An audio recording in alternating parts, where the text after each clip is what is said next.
소청심사 이제 좀 자신감이 생기셨나요? 안녕하십니까. 공무원 소청심사 전문 누리행정사입니다. 혹시 지금 징계 때문에 막막하고 답답하신가요? 억울한 마음에 잠 못 이루고 계시진 않으십니까? 소청심사 혼자 준비하려면 정말 어렵죠. 하지만 걱정하지 마십시오.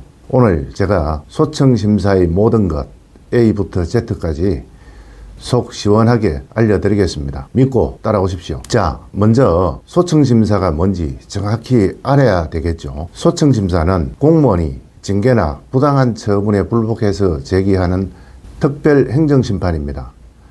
쉽게 말해 억울한 일을 당한 공무원이 이건 아니에요, 너무 과합니다 라고 정식으로 이의를 제기하는 것입니다. 소청심사의 목적은 공무원 권익보호와 공정한 공직사회를 만들기 위함이고요. 징계처분은 본인의 의사에 반하는 불리한 처분 그리고 부작위까지 심사 대상이 됩니다. 중요한 건 소청심사는 단순한 하소연이 아니라는 것입니다. 근거와 증거에 기반한 준사법적 절차라는 점 꼭 기억하셔야 합니다. 그럼 누가 소청심사를 청구할 수 있을까요? 일반직, 특정직, 기능직, 대부분의 경력직 공무원은 가능합니다. 소청심사 대상은요, 파면, 해임, 강등정직, 감봉견책 같은 징계처분, 그리고 불문경고와 경고, 주의입니다. 경고, 주의는 인사상 불이익이 있을 때 가능합니다. 강임, 휴직, 직위해제, 면직, 전보처럼 억울한 인사발령도 소청심사의 대상이 됩니다. 또 복직 신청을 했는데 감감무소식이거나 급여를 달라고 했는데 안 주는 것처럼 부작위에 대해서도 소청심사의 대상이 됩니다. 주의할 점은 신분 변동이 없는 처분, 추상적인 요구,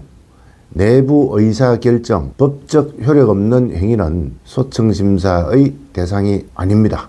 헷갈리면 언제든지 누리행정사에게 문의하십시오. 자, 다음은 소청심사 절차에 대해서 알아보겠습니다. 절차는 복잡해 보이지만 간단하게 정리해 드리겠습니다. 먼저 징계처분 등을 안 날로부터 30일 이내에 청구서를 제출해야 합니다. 기일 엄수, 30일 기일을 꼭 엄수해야 됩니다.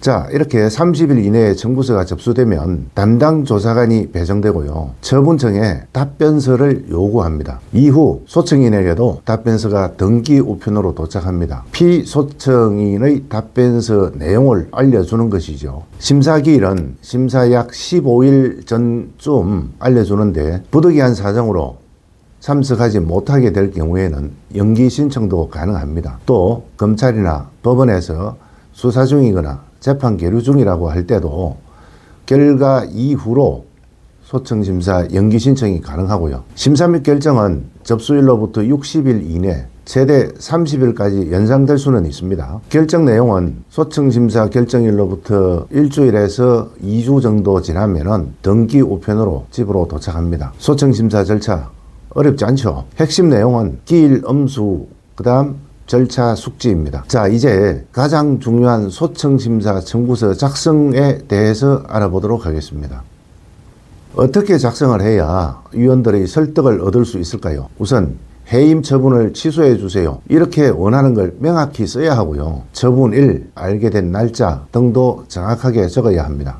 가장 중요한 건 단순히 해임 처분을 취소해 주십시오 라고 하는 것도 중요하지만 사실관계와 증거를 바탕으로 조목조목 구체적으로 쓰는 것이 중요한 겁니다. 막연히 감정으로 호소해서는 안 됩니다. 다음, 제출해야 될 필수 서류는 징계, 불리한 처분, 부작위 등 내용에 따라서 다를 수 있습니다. 꼭 확인하시고요, 모르겠다 하면 누리행정사에게 문의하십시오. 자, 그런데 말입니다, 소청심사 왜 이렇게 어려운 걸까요? 예를 들어 저한테 술을 강요했어요, 욕설을 들었어요, 이런 건 증거가 좀 애매하잖아요. 또 저는 봤어요, 저는 못 들었어요, 이렇게 진술이 엇갈리게 되면 진실을 찾기가 어렵죠. 그리고 소청심사위원들은 냉철한 판단을 하시는 분들이라 논리와 증거로 승부를 해야 합니다.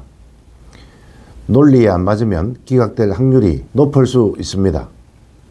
하지만 좌절은 건물입니다. 누리행정사가 필승 전략을 알려드리겠습니다. 먼저 시간 순서대로 사실관계를 꼼꼼하게 정리하고 개인적인 감정은 빼는 게 좋습니다. 더불어 문서, 이메일, 녹음 뭐든 좋으니 강력한 증거가 있다면 필히 제출하셔야 합니다. 상대방이 어떤 반박을 할지 미리 예상해서 청구서를 작성하는 것도 중요한 부분입니다. 누리행정사는 청구서를 작성하면서 조사 과정에 문제가 없었는지 절차적 오류도 짚고 넘어갑니다. 그동안 열심히 일한 제안이나 장안, 업무 공적이 있다면 그것도 첨부를 해야 합니다. 더불어 억울한 사정 등 정상 참작에 대해서도 최대한 어필을 하시고요. 소청심사 때 어떤 질문이 나올지 예상하고 답변도 연습을 해야 합니다. 누리행정사는 소청심사 참석 이전에 예상 질문과 답변 요령, 최후 진술까지 정리하여 미리 연습을 시킨 후 소청심사에 참석을 시킵니다. 자,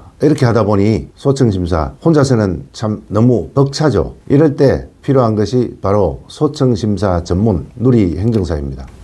최초 사안 검토부터 청구서 작성, 증거 수집, 심사 준비, 소청심사위원회 참석 다 도와드리고요. 최적의 전략을 제시해 드립니다. 소청심사위원회에 여러분의 억울함을 논리적으로 전달하고 징계 요구 단계에서부터 전문 행정사와 함께 하는 것이 좋습니다. 징계 요구 시 징계위원회에 의견서 제출을 통해 최대한 어필을 하고 그 후 소청심사위원회에서 여러분의 억울함을 논리적으로 전달해야 더 유리하겠죠. 소청심사 걱정하지 마십시오. 누리행정사가 끝까지 함께 합니다. 만약 소청심사에서 대충 하고 결과에 불복해서 행정소송을 제기하겠다는 생각은 건물입니다. 소청심사에서 마무리할 수 있도록 최선을 다해야죠. 행정소송은 성소율이 낮은 편이니까 소청심사에 집중해야 시간과 비용을 줄일 수 있습니다. 소청심사 어렵지만 절대 포기하지 마십시오. 소청심사 제도를 제대로 알고 필요하다면 공무원 소청심사 전문 행정사의 도움을 받아보십시오. 누리행정사는 언제나 여러분 곁에 있습니다. 혼자 고민하지 마시고 연락 주십시오. 오늘 준비한 내용은 여기까지입니다. 소청심사 이제 좀 자신감이 생기셨나요? 궁금한 점은 언제든지 전화 주시고요. 댓글도 남겨주십시오. 다음에는 더 유익한 정보로 찾아뵙겠습니다. 감사합니다.